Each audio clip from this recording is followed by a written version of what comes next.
नमस्कार, मैं हूं माही सिंह और आप देख रहे हैं नेक्साई न्यूज। चंद्रशेखर आजाद ने जब से नगीना सीट पर जीत दर्ज की है तब से माना यही जा रहा है कि अब चंद्रशेखर आजाद अब भारत की राजनीति में एक नया इतिहास लिखने के लिए तैयार हैं। जी हां, आपको बता दें चंद्रशेखर आजाद की केवल एक सीट है, लेकिन संसद में जाकर जिस तरीके से टाल ठोकते हुए नजर आ रहे हैं, माना यही जा रहा है कि अब चंद्रशेखर आजाद का बढ़ता हुआ कद कहीं ना कहीं पार्टियों के लिए बड़ा खतरा बन सकता है। जी हां, आपको बता दें अब वो खतरा अखिलेश यादव के लिए बनता हुआ दिखाई देगा या मायावती के लिए, ये आने वाले दिनों में पता चल जाएगा। लेकिन अभी फिलहाल जो समीकरण बनते हुए नजर आ रहे हैं, अगर उसके हिसाब से देखा जाए तो चंद्रशेखर आजाद दलितों के बीच में लगातार फेमस होते हुए दिखाई दे रहे हैं और मायावती की पार्टी पर लगातार खतरा बढ़ता हुआ भी दिखाई दे रहा है, क्योंकि मायावती ने आज तक केवल अगर देखा जाए दलितों और मुस्लिमों की राजनीति की है, जिसमें ब्राह्मण का कुछ हिस्सा भी मायावती के पाले में आता हुआ दिखाई दिया है।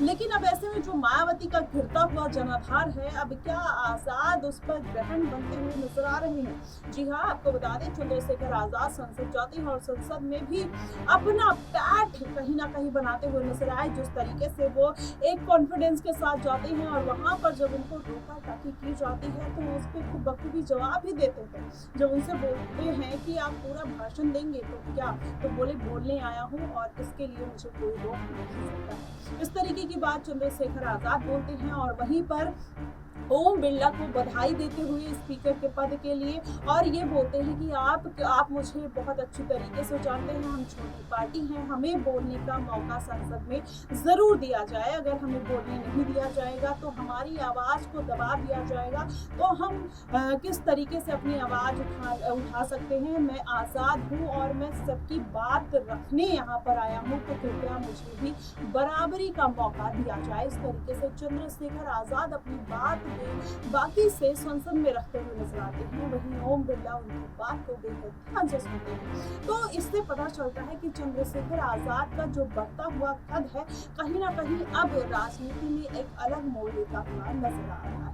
वहीं आपको बता दें अब चंद्रशेखर आजाद को अब सांसद आवास भी तुगलकाबाद रोड पे उनको अलॉट हो चुका है और चंद्रशेखर आजाद दिल्ली में रहेंगे।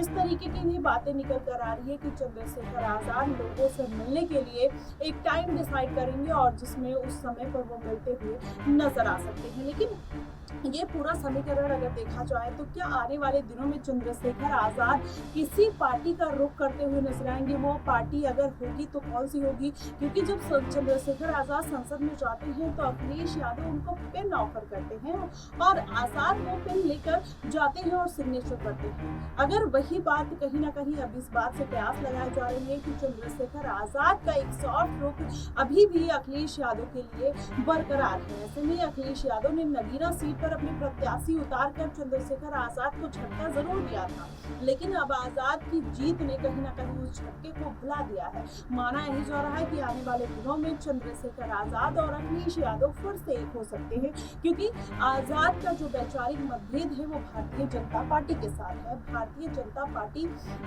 नहीं चाहेगी कि आजाद मायावती के साथ जाएं या फिर अखिलेश यादव के साथ जाएं। वो चाहेंगे कि भारतीय जनता पार्टी का रुख करे। इसके पहले भी जयंत चौधरी ने इस बात का ऑफर किया था कि आजाद अगर आना चाहते हैं तो मैं भारतीय जनता पार्टी में तुम्हारे लिए बात करूंगा, लेकिन आजाद ने साफ तौर पर इस बात से इनकार कर दिया था। तो इस तरीके के जो समीकरण है वो कहीं ना कहीं अब अखिलेश यादव की तरफ जाते हुए दिखाई दे रहे हैं। माना नहीं जा रहा है कि आने वाले दिनों में अगर चंद्रशेखर आजाद कभी भी गठबंधन करते हैं तो अखिलेश यादव के साथ उनके रिश्ते बेहतर है, वो उनके साथ जाना पसंद करेंगे। फिलहाल आपको क्या कुछ लगता है, आप हमें कमेंट बॉक्स में जरूर बताइएगा। फिलहाल के लिए बस इतना ही। देश और दुनिया की तमाम खबरों के लिए हमारे साथ बने रहिएगा।